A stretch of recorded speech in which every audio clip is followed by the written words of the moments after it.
What's up, little homies? This is You Are Talking to Face, also known as Bad Horse, coming at you with your 4th KTS for Halo 4.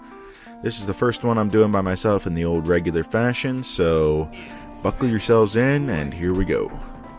Now today I'm coming at you with some gameplay from Unbiased Stone on Exile.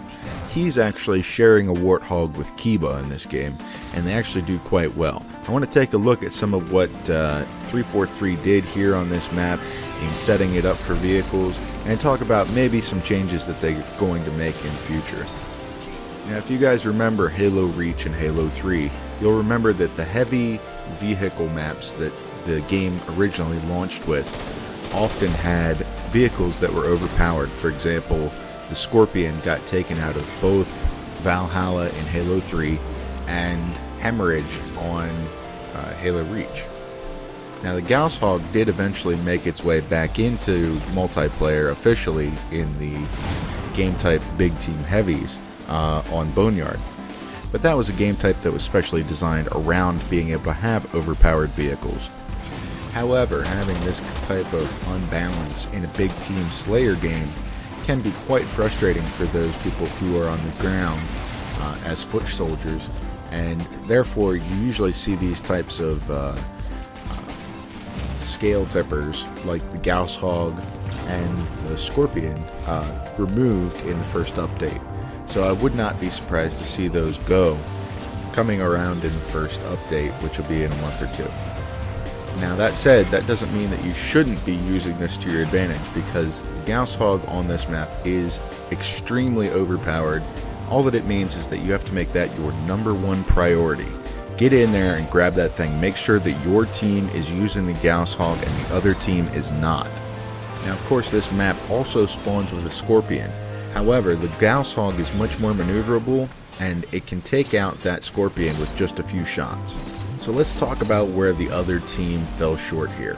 Because even though it seems like 343 made a big misstep here by throwing in the Gauss Hog and the Scorpion on the same map and making everything so unbalanced, it's really not all that unbalanced because of all the little perks that you can get along the way and all the little weapon drops that you can get with stuff like the railgun, the Spartan laser, the sticky pistol. Any of those things are going to help to take down vehicles. And one of the most important things is that you can now spawn with a plasma pistol, which is extremely useful when taking down vehicles, especially when paired with using like a plasma grenade, which you can also spawn with now as part of your loadout. But alas, I am still torn on this issue of whether or not the Gauss Hog on this map and the Scorpion really do unbalance it that much, that it's game breaking. I don't know if the new loadout additions are really balancing it out that much. I want to get everyone's opinion on this. I think it's going to take time to really figure out, how these things go. Like I said, with the other games, with Halo Reach, Halo 3, you had the same kind of adjustments being made throughout the first couple months of the launch, because it's not really obvious until the entire mass of the Halo community gets on there with their infinite amount of creativity. They will find a way to break the games and the game maps and the game modes. So there's always going to be one or two things that are just overlooked in the game making process. So go ahead and leave your opinion in the comments below. Let me know what you guys think. Is the Gauss Hog a little overpowered here? Does it need to be toned back, or does it need to be removed from Exile altogether? I don't know. That's for the community to figure out and for 343 to decide on. So we'll leave that up to you guys and them. Now, the second thing I want to talk about here is the scoring system, which we touched on in an earlier video talking about why it doesn't make sense and why it kind of does make sense. And I want to go back and replay through that, because what we said didn't really make much sense, and I think that some people may be confused as we were on our first playthrough of Halo 4.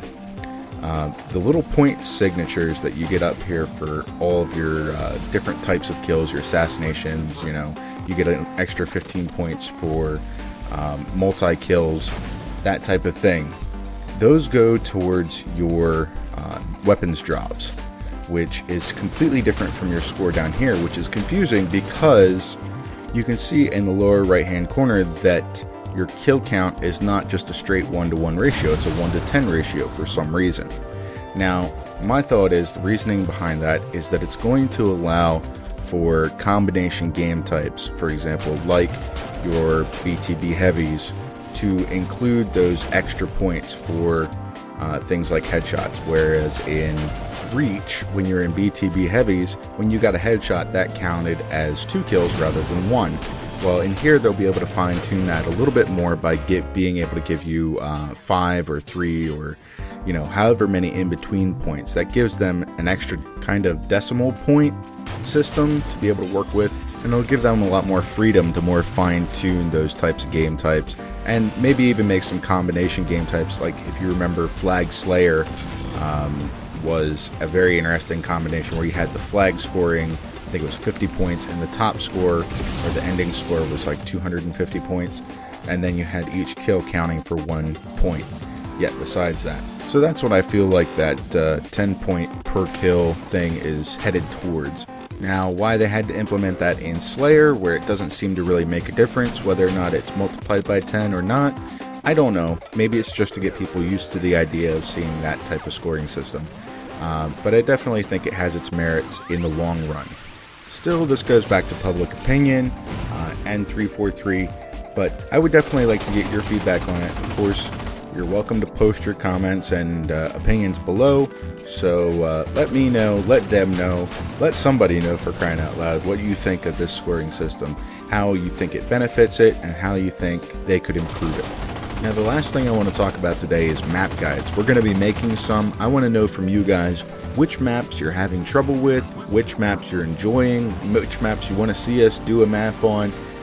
We're going to do it a lot like our in-depth look at Asylum. If you go back and look at the original KTS episodes, just let us know so we can devote our attention to the thing that you want to see most. One thing that I've definitely noticed about Halo 4 is the complexity of the map has kind of gone up probably 5-fold over what there was in Halo Reach. There's so much more depth to these maps. There's so much more cover, so many more crevices and little spots to find. It's going to take a ton of map study to be able to get these maps completely mastered. Well, guys, that's pretty much it for this episode. I hope you've enjoyed it. Thanks for tuning in. As always, please comment, rate, subscribe, and we'll see you back here next time for another episode of Halo KTS. Also, don't forget to check out revolvingbear.com for podcasts, videos, forums, and more, all based around Halo and other cool games. Until next time, this is Bad Horse signing off. Peace out, little homies.